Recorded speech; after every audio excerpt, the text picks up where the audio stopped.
Hello, welcome back to my channel, Writing Practices. How to write a sad story. 6 tips for evoking emotion in writing. Whether you're writing a book or a short story, you'll likely have to deal with deep emotions at some point. A death scene in a thriller, main characters saying, "I love you," for the first time in a romance, a character's best friend or loved one going through hard times. Writing emotion can be difficult, but there are some tricks to get an emotional response from your readers that feels authentic. You may be dealing with a single sad scene or an emotional story whose tragic events are the main plot points. Either way, these tips will help you imbue your writing with genuine emotion. So, here are the 6 tips for writing a sad story by Writing Practices. Check these out.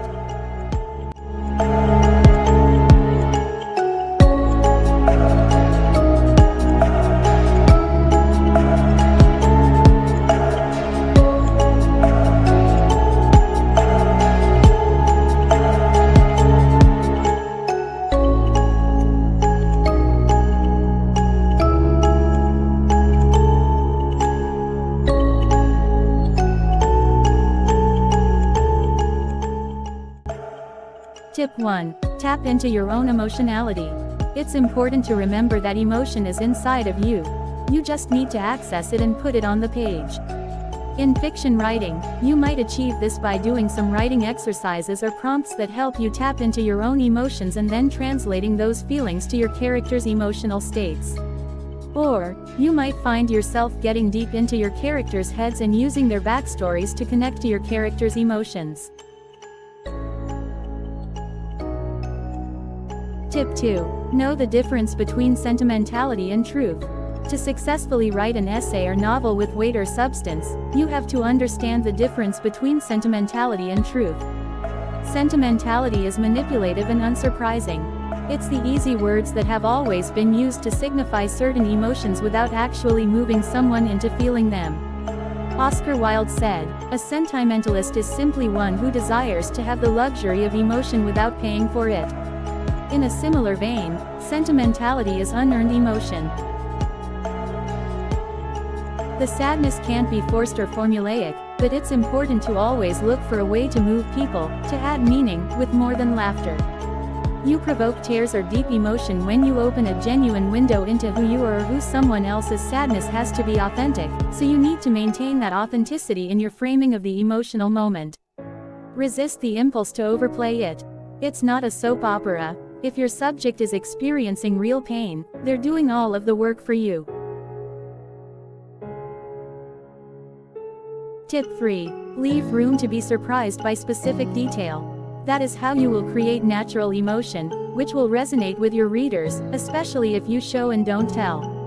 Often something small can trigger reader emotions better than big, dramatic events or descriptions, especially if they're already familiar with your characters' backstories.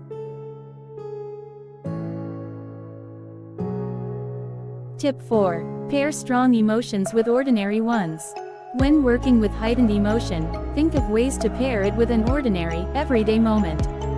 This can help emotional writing sound less melodramatic and make intense feelings stand out.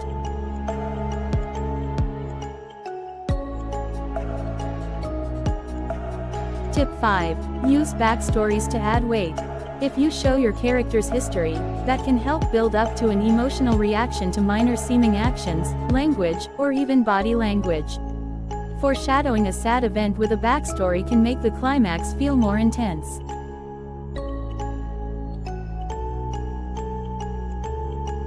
Tip 6. Use sad moments to further character development. Remember as you're writing that your characters are on a journey. You are rendering only a small slice of that journey on the page. Nonetheless, your characters will need to grow and change. Difficult emotional experiences can shape your characters, so make sure intense emotional scenes fit into the whole story in a way that feels authentic to your characters and plot.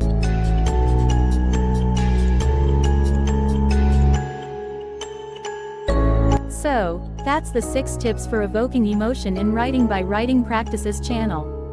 Are you ready to write your first sad story now? Happy practicing!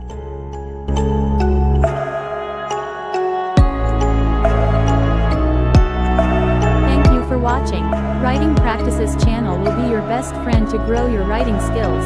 Don't forget to like, subscribe, comment, and share.